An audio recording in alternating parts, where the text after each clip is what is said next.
Hello everyone and thank you for joining me. Today's Scribble will be featuring the Parker Sonnet. Like most of my fountain pens, this thing is been sitting inside its case for a while now, patiently waiting for its turn. My version came in a box with 2 black ink cartridges and, to my surprise, a converter included. The version that I got came paired with a medium steel nib. I decided to get this because I managed to find it at a decent discounted price for that time, and it was hard to say no to it. Now, I had other Chinese versions of this fountain pen and I was pleased with them, no question about it, especially considering the prices that I pay for them, but I have to admit that after getting the genuine version, I actually like it better than the other versions. I have one from Hero and one from Bauer. Now, that's a name I haven't heard of it for a while, and while both were okay, they can't really compare with the actual Sonnet. Now, is it that much better to pay that much more on it? I don't know, I guess it all depends on each person's situation and location. If you can afford it, I think it is worth it. If not, then the Chinese version will be great substitutes as well. Regardless, all are good fountain pens. Putting aside the Chinese versions, the Sonnet, the genuine Sonnet, it's a very simple fountain pen. Basically, it's a flighter fountain pen. Mine is the brushed stainless steel look for the cap and barrel. As far as I know, all of them came with a plastic section that some will like and some might not, since it will not complete that 100% look of a flighter fountain pen. The cap caps into place with a nice smooth snap and pose very deep and secure. Actually, compared with the Chinese versions, its cap posts the deepest and as such making it the most well-balanced one posted. I actually like using the fountain pen posted. The Chinese versions not so much. I usually tend to use them unposted because they are a little bit more top heavy. The only thing that I do not like that well on the fountain pen is that the barrel has plastic threads that goes over metal threads on the section.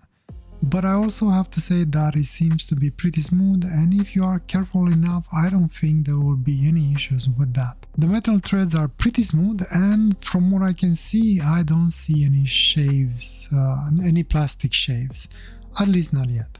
Anyway, let's fill it up and do a quick writing test before diving into a more deep session with it.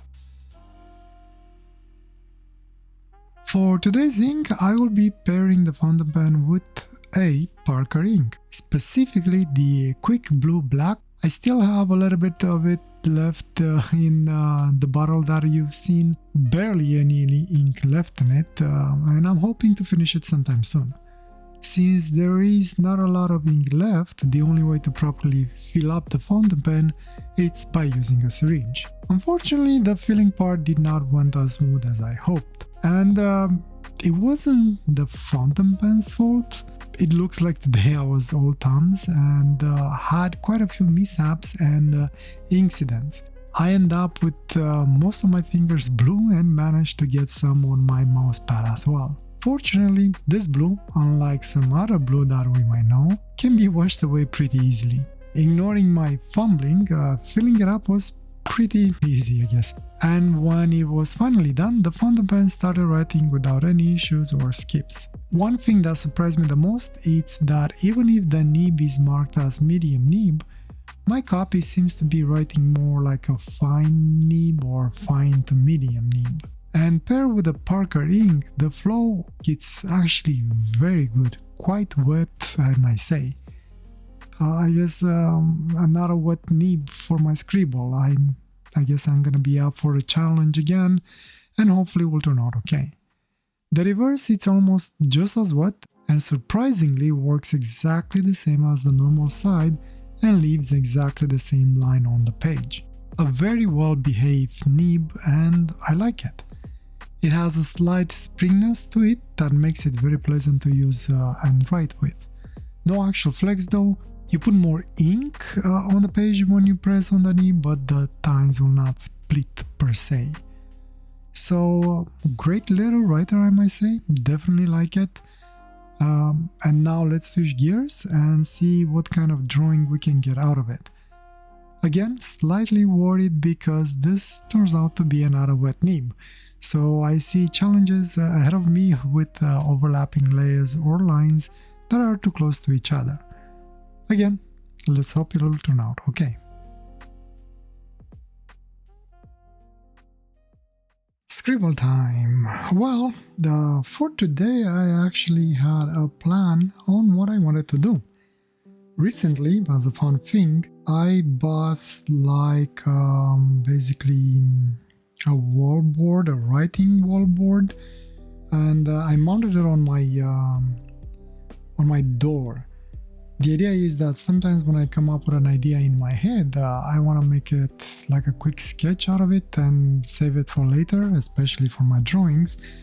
So I want to get into the habit of that, and as such I got this whiteboard, I guess, and when I get an idea I do sketch it out on the board. And for today I actually had this specific quick little sketch that I put on that whiteboard, and I decided to, well, spend more time on it and see what I'm gonna come up with. So overall I knew the shape and I kind of dived into it. But before that, then the other thing that recently I discovered, and maybe it's a little bit kind of embarrassing because I had no idea up until I'd seen it on Amazon. Apparently there is such a thing as color LEDs for your mechanical pencil. When I discovered that, I jumped all over it, and I got all those colors that you've seen me quickly show them a little bit at the beginning, and I wanted to try them today. And as such, I picked up my Tect two-way Zebra mechanical pencil 0.5 and decided to use the red LEDs, or how would you call them? I usually call them LEDs, pencil LEDs, I guess, and put it in, well, put a few of them in the pencil, and I was patiently waiting to finish the drawing and try it out. I started drawing the little thing, whatever this thing is, like a tubular being with two arms and one giant eye that sits in a socket-like kind of a thing. I don't know what I would call that. And I just let myself dive into it and enjoy the process like usual. Like I mentioned, I was a little bit worried with the fountain pen, and well, my worries were pretty much well founded. As soon as I put the nib on this paper and noticed how wet it was, I kind of got scared a little bit. And believe it or not, I was actually using it on reverse most of the time. So even when I was barely touching the page, it was still leaving like a pretty, well, wet line on. So I tried to work slightly at the beginning my lines and try and figure out the fountain pen and how to use the best the lines that it leaves. And eventually it slowly started to click away. I decided to use it more like a brush, basically. Since it was leaving such a wet line, I just thought of it more like a brush.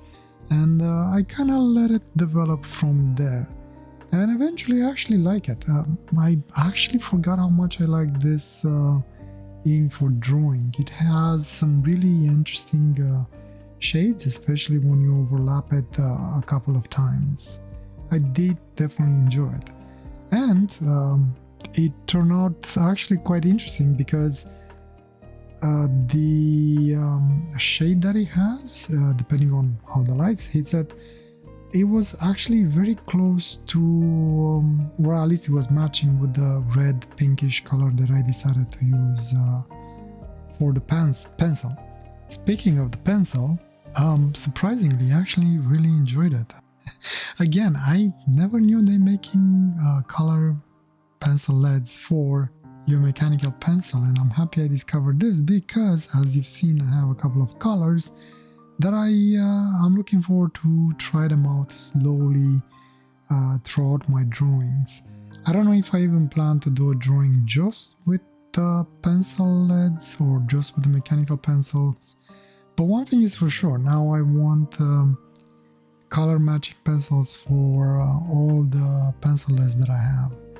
I have a few of them that will work out, but I don't have for all the colors that I have.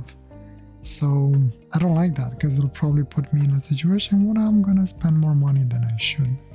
Anyway, going back to the drawing, not very complicated, just maybe time consuming. I think it took me about an hour and a half to make it, and it was relaxing. One thing that I really enjoyed was watching how the layers show up on the page and how those shades are slowly building. And the other thing obviously that I enjoyed, it's using the color pencil lead, and I really like that red. It turned out to be more of a pinkish, not deep red, but I'm okay with that.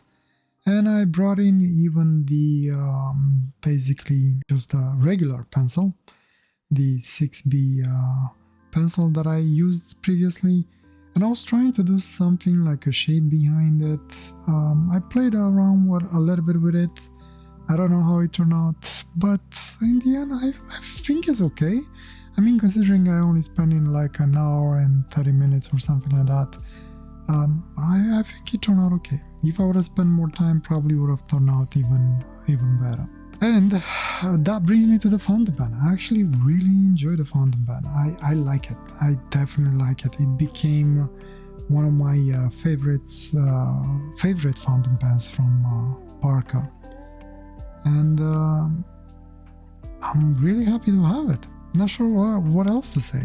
I like the nib, even this medium. Like I said, it felt more like a brush, or at least I used it more like a brush, and once I embraced that, it worked out okay. One thing though that I want to, after doing all these wet drawings with all these wet nibs, I want to go back to normal. I want to find a nib that is fine and dry, and pretty much like the platinum one that I used last time, which was wet but not that bad. So what I'm thinking, maybe, and that reminds me that I haven't done just a drawing section for a while. So I think maybe after next week, I might reserve myself for 2 drawing sessions, and I'm gonna bring different mediums that I will be drawing with. Maybe a technical pen or a technical ink pen, and maybe I will do a drawing just in pencil, or I don't know, I'll see. Maybe I'll try and bring something else rather than the fountain pens, just to make it more different, bring more flavor to my videos. And those will be just more like drawing session, not necessarily review. I mean, most of my videos are drawing oriented anyway, with a small presentation on the tools that I'm using, and that's about it. Going back to the fountain pen, great little thing. Definitely enjoyed it. Definitely I recommend it based on the copy that I have. And yeah, I mean, if it's worth the price or not compared with the Chinese versions, I guess again it's up to each individual, and I'll leave that decision up to you. That said, thank you again for joining me. I hope I'll be seeing you next week as well, when I'll be bringing another fountain pen, and hopefully won't be as wet as this one. And well, again, thank you. Wish you all the best and a wonderful day or night, wherever you are.